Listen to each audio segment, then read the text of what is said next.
प्रेरक, औकात में रहो। डायरेक्टर शर्मा, हमारे मामले में दखल अंदाजी करने की जरूरत नहीं है। सच बोलने से मुझे डर नहीं लगता है।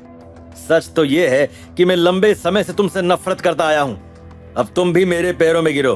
प्रेरक का अंदाज अब कुछ ज्यादा ही रूड होता जा रहा था। उसी समय नक्श सोफे से उठा और धीमे अंदाज में हिरेन मोदी की तरफ बढ़ा। मैंने तो सुना था कि आप बहुत रीजनेबल इंसान हैं, लेकिन यहाँ तो कहानी ही गलत है। आप तो हार्टलेस हैं। इसका जो मन कर रहा है वो ये बोल रहा है। क्या आप इसी तरह खामोश रहते हुए ये सब देखते रहेंगे? प्रेरक को लगा कि अब सिचुएशन पूरी तरह से उसके कंट्रोल में है। अपनी अकड़ दिखाने के चक्कर में उसने नक्श का हाथ पकड़ लिया, लेकिन अगले ही पल कुछ ऐसा हुआ कि प्रेरक को दिन में ही तारे नजर आने लगे। नक्श ने अपने लंबे पैरों का इस्तेमाल करते हुए प्रेरक के पेट में एक जोरदार लात मार दी थी। तेरी ये हिम्मत कि तुम मुझे मारेगा? अगर आज मैंने तुझे जान से नहीं मारा तो मेरा नाम भी प्रेरक मोदी नहीं। यंग मैन, तुम्हें नहीं लगता कि ये कुछ ज्यादा हो रहा है? अच्छा, ये आपको ज्यादा लग रहा है? जाइए जरा अपने स्टाफ से पूछिए कि नीचे जो कुछ भी हुआ क्या वो ज्यादा नहीं था? मुझे नहीं लगता कि आज का ये मैटर पीसफुली खत्म होने वाला है।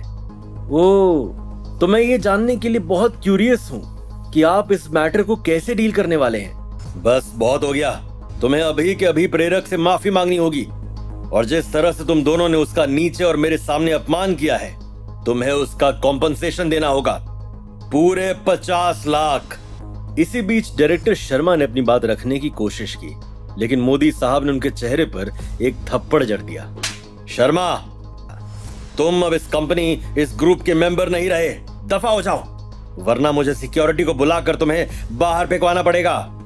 मिस्टर मोदी, आपकी ये हिम्मत कि आप अपने ही लोगों को मार रहे हैं? ओह, तुम हिम्मत की बात कर रहे हो? कोई भी ऐरा गैरा आएगा और मेरे सामने अकड़ दिखाएगा और मैं चुप बैठूंगा? ये मेरी कंपनी है, यहाँ का मालिक मैं हूँ। दर्द से छटपटाते हुए जैसे तैसे प्रेरक जमीन से उठा और अपना फोन बाहर निकालते हुए उसने एक कॉल किया। मिस्टर नैनीवाल, आप कहाँ पर हैं? मुझे किसी ने बहुत बेरहमी से मारा है। आप जल्दी से जल्दी कुछ आदमी को लेकर मोदी ग्रुप पहुंचिए। मैं 14 फ्लोर पर मेरे कैबिन में हूँ। उधर अनिका अभी भी प्राची के साथ नीचे हॉल में नक्श का इंतजार कर रही थी। नक्श को ऊपर गए हुए काफी समय हो गया था। ये सोचकर उसका दिल घबराता जा रहा था, लेकिन दूसरी तरफ मिस्टर नैनीवाल को कॉल करने के बाद प्रेरक में और भी ज्यादा जोश आ गया था। आज मैं तेरी टांगे तोड़वा कर रहूंगा। नक्श की बात सुनकर प्रेरक का कलेजा उसके मुंह तक आ गया था। गुस्से से बिलबिलाते हुए प्रेरक नक्श की तरफ तेजी से बढ़ा, लेकिन इससे पहले कि वो नक्श पर हमला करता, नक्श ने उसके चेहरे पर एक जोरदार तमाचा जड़ा।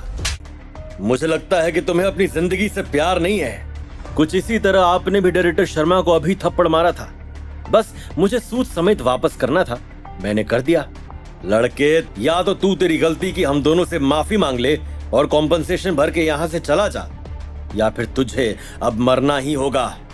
और अगर मैं इन दोनों में से कुछ भी चूज ना करूं तो तेरे पास बस ये 2 चॉइसेस ही हैं। जैसे ही मोदी साहब के मुंह से ये शब्द बाहर आए, उसी समय अचानक से कैबिन का दरवाजा खुला। डायरेक्टर मोदी से यहाँ साइन लेना, ये बोलते हुए एक लड़की कुछ लोगों के साथ कैबिन में बढ़ी। उस लड़की को देखकर मोदी साहब के चेहरे पर अचानक से स्माइल आ गई। अरे नंदिता जी, आप यहाँ क्या कर रही हैं?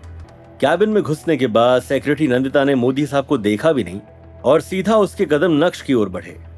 सर, आप यहाँ क्या कर रहे हैं? नंदिता जी, अभी आपने इसको क्या कहा? डायरेक्टर मोदी ये भानुशाली ग्रुप के नए सीईओ हैं, शो सम रिस्पेक्ट। जैसे ही नंदिता ने अपनी बात बोलकर खत्म की, वैसे ही मोदी साहब के चेहरे पर पसीने छूटने लगे थे। प्रेरक को भी अपने कानों पर यकीन नहीं हो रहा था। सीईओ? सीईओ? क्या बात है। मोदी साहब के मुंह से ये सुनकर मुझे काफी अच्छा लगा। लेकिन मोदी साहब, मेरे पास सिर्फ 2 ही चॉइसेस हैं, या तो मैं आपसे और प्रेरक से माफी मांग लूं या फिर मरने के लिए तैयार हो जाऊं, है ना? अरे नहीं, 50 लाख का कॉम्पनसेशन भी तो भरना है। सीईओ सर, मैं आपको पहले पहचान नहीं पाया, मैं आपसे माफी मांगता हूं। अच्छा, अगर ऐसी बात है तो अगर मेरी जगह भी कोई और होता तो आप उसे तो मरवा ही देते, है ना? मोदी साहब को समझ नहीं आ रहा था कि वो इस सवाल का क्या जवाब दें। 1 मिनट बाद अचानक से मोदी साहब ने प्रेरक पर चिल्लाते हुए कहा, अब उधर क्या खड़ा है? मेरी मैयत में आया क्या? इधर आ। सीईओ सर से माफी मांग। सीईओ सर, सॉरी, मुझसे गलती हो गई। तुझे किसने हक दिया कि तू किसी को मेरी कंपनी से बाहर निकालेगा? तू चाहता है कि सीईओ सर तेरे सामने झुके? बेशरम, निकल यहां से।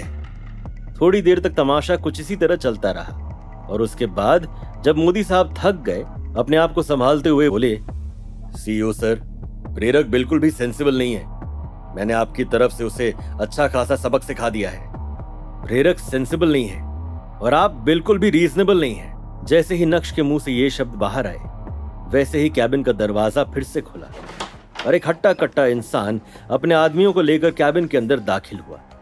उन सभी के हाथों में बेसबॉल बैट थे। डायरेक्टर मोदी, कौन है जिसने आपको प्रवोक किया? बताइए, उसकी कहानी अभी खत्म कर देते हैं। तुम्हें यहाँ आने के लिए किसने कहा? डायरेक्टर मोदी, आप मुझे क्यों मार रहे हैं? डायरेक्टर मोदी बस इतना चाहते थे कि नक्श उन्हें किसी भी तरह माफ कर दे और इस चक्कर में वो पूरी तरह से आउट ऑफ कंट्रोल हो गए थे।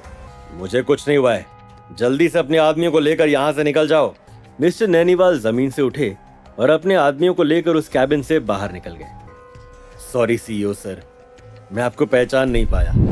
लेकिन क्या प्रेरक की ये माफी नक्श करेगा एक्सेप्ट? आखिर नक्श ने इतना कुछ होने के बाद भी मोदी ग्रुप से अपने रिश्ते खत्म क्यों नहीं किए? क्या आज अनिका के सामने भी नक्श की असलियत बाहर आने वाली है?